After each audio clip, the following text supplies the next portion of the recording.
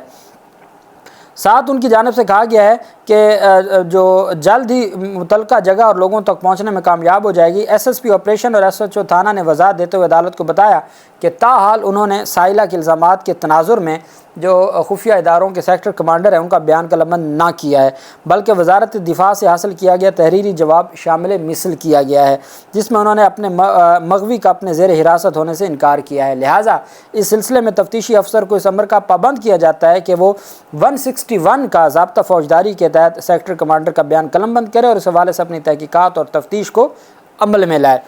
ساتھ ان کی جانب سے کہا گیا کہ عدالتی کارروائی کے دوران، جہاں سے یہ سلسلہ شروع ہوتا ہے چیف جسٹس عامر فاروق صاحب کا فیصلہ اور یہ فیصلہ، عدالتی کارروائی کے دوران صحافی حامد میر نے پیمرا کی طرف سے جاری ہونے والے نوٹیفیکیشن کے بارے میں بتایا۔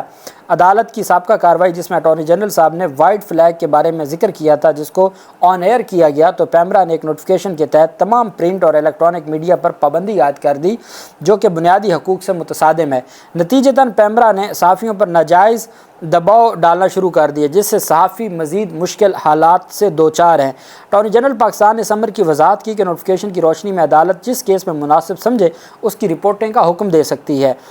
چونکہ یہ مقدمہ ایک اہم نوعیت کا ہے جس کے بارے میں پاکستانی عوام کو کافی تشویش ہے، اس لیے عدالت زیر بحث مقدمے کی کارروائی کو رپورٹ کرنے کی اجازت دیتی ہے، کہ اس مقدمے کو رپورٹ کرنے کی اجازت دیتے ہیں جسٹس محسن اختر کیانی۔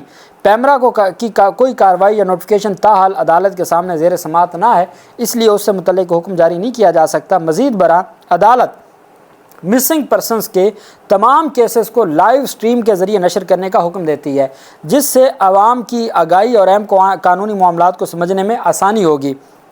اس حوالے سے عدالت رجسٹرار کو انتظامی طور پر نوٹ پیش کرنے کا حکم دیتی ہے۔ لائیو سٹریمنگ کا آرڈر کر دیا۔ آخر میں اندرونی حالات اٹارنی جنرل پاکستان کے مقدمہ ہاضہ کے التوا کی استدعا کو معاملے کی سنجیدگی کے پیش نظر غور نہیں لایا جاتا اور مقدمہ ہاضہ کو آئندہ 29/5/2024 کے لیے مقرر کیا جاتا ہے۔ تمام افراد بشمول law minister, secretary interior, secretary defence, sector commander ISI، director IB، sector commander MI کو آئندہ تاریخ سماعت پر عدالت میں ذاتی حیثیت میں حاضر ہونے کا حکم دیا جاتا ہے۔ مزید برآں اگر مغوی جو احمد فرحاد ہے وہ آئندہ تاریخ سماعت سے قبل بادیاب ہو جائے تو اس ضمن میں فوری طور پر تحریری رپورٹ بذریعہ رجسٹرار عدالت میں پیش کی جائے۔ یہ جناب والا معزز عدالت کی جانب سے حکم نامہ۔ اب آپ دیکھ لیں عامر فاروق صاحب سے جو مانگنے گئے وہ رپورٹرز کہتے ہیں ہمارے ساتھ الٹا ہو گیا کام، اور محسن اختر کیانی صاحب کا یہ فیصلہ ہے۔ اب ہم آ جاتے ہیں پاکستان تحریک انصاف کی ایک درخواست تھی اور اس درخواست میں چیف جسٹس عامر فاروق صاحب نے سماعت کی۔ پاکستان تحریک انصاف نے کہا جی 2 ماہ پہلے آپ نے آرڈر دیا تھا کہ جی ہمیں سن کے تو وہ کوئی فیصلہ کریں اور ہمیں کوئی جلسے کی اجازت دیں، تو آج تک کوئی آرڈر عمل درآمد نہیں ہوا۔ آپ نے 2 دن کا کہا تھا، 2 مہینے گزر گئے۔ اس پر عدالت نے سماعت کی۔ درخواست گزار کے وکیل جو عدالت میں پیش ہوئے، چیف جسٹس نے ریمارکس دی کہ جلسے کی اجازت کون دیتا ہے؟ ڈپٹی کمشنر ہی دیتا ہے نا، ہم درخواست پر نوٹس کر دیتے ہیں۔ انہوں نے بتایا کہ جناب یہ سارا معاملہ پہلے ہی ہے اور یہ توہین عدالت ہے، پہلے آرڈر ہو چکا ہے۔ درخواست گزار کے وکیل نے استدعا کی کہ کیس کو پیر کے لیے مقرر کیا جائے۔ اس پر جسٹس عامر فاروق نے کہا میں پیر کو موجود نہیں ہوں گا، منگل کو رکھ لیتے ہیں۔ عدالت نے توہین عدالت کی درخواست پر ڈپٹی کمشنر اسلام آباد کو نوٹس جاری کرتے ہوئے منگل تک جواب طلب کر لیا۔ پاکستان تحریک انصاف کی درخواست تھی کہ حضور والا جو آپ کا آرڈر تھا اس پر عمل درآمد نہیں ہوا، وہ 2 دن کا آرڈر تھا 2 مہینے ہو گئے ہیں ہمیں اجازت نہیں ملی، اس پر عمل درآمد کیا جائے۔ اس پہ کے اوپر چیف جسٹس صاحب نے استفسار کیا کہ یہ اجازت کس نے دینی ہوتی ہے؟ ڈی سی نے دینی ہوتی ہے، ہم نوٹس کر دیتے ہیں منگل کے لیے۔ دوسری طرف الیکشن کمیشن آف پاکستان نے P T I inter party election پر پاکستان تحریک انصاف کو نوٹس جاری کر دیا ہے۔ P T I inter party election case کی سماعت الیکشن کمیشن 30 مئی کو کرے گا۔ الیکشن کمیشن نے بیرسٹر گوہر علی خان، رؤوف حسن وغیرہ کو نوٹس جاری کر دیے ہیں۔ اس سے پہلے الیکشن کمیشن کی جانب سے گزشتہ دنوں پی ٹی آئی کے 3 مارچ کو کروائے گئے انٹر پارٹی الیکشن پر 7 اعتراضات عائد کیے گئے تھے۔ الیکشن کمیشن کا کہنا تھا کہ پی ٹی آئی نے انٹر پارٹی الیکشن نہیں کروائے، انتظامی ڈھانچہ ختم ہو گیا ہے۔ الیکشن کمیشن نے پی ٹی آئی کے رجسٹریشن پر بھی سوالات اٹھائے تھے، بطور سیاسی جماعت رجسٹریشن کے اوپر بھی سوالات اٹھائے تھے۔ اعتراضات میں کہا گیا تھا کہ پی ٹی آئی نے الیکشنز ایکٹ کی سیکشن 208(1) کے تحت انٹر پارٹی الیکشنز 5 سال میں نہیں کروائے۔ الیکشن کمیشن میں بطور پی ٹی آئی کا انتظامی ڈھانچہ 5 سال سے نہیں ہے، اب بطور سیاسی جماعت کیا اسٹیٹس ہے؟ پی ٹی آئی نے سیکشن 202(5) کے تحت فہرست میں شامل ہونے کے لیے درکار دستاویزات بھی نہیں دی۔ اس پر اب الیکشن کمیشن نے 30 مئی کے لیے کیس کو سماعت کے لیے مقرر کر دیا ہے۔ اب دیکھنا یہ ہے کہ پی ٹی آئی کو بلہ تو وہ 31 مئی کو سپریم کورٹ میں ریویو پٹیشن ہے، بلہ تو وہاں سے واپس آتا ہے یا نہیں آتا؟ اب لالے پڑ گئے ہیں پولیٹیکل جماعت کو بھی بچانے کے، اس کی رجسٹریشن کو بھی بچانے کے۔ الٹیمیٹ یہ معاملہ اسلام آباد ہائی کورٹ میں جائے گا اور وہاں جو معزز بینچ ہے تو وہ اس کو دیکھے گا۔ اب دیکھتے ہیں۔ اللہ پاک پاکستان کامیاب ناصر ہو۔ بہت شکریہ۔ اللہ حافظ۔ پاکستان زندہ باد۔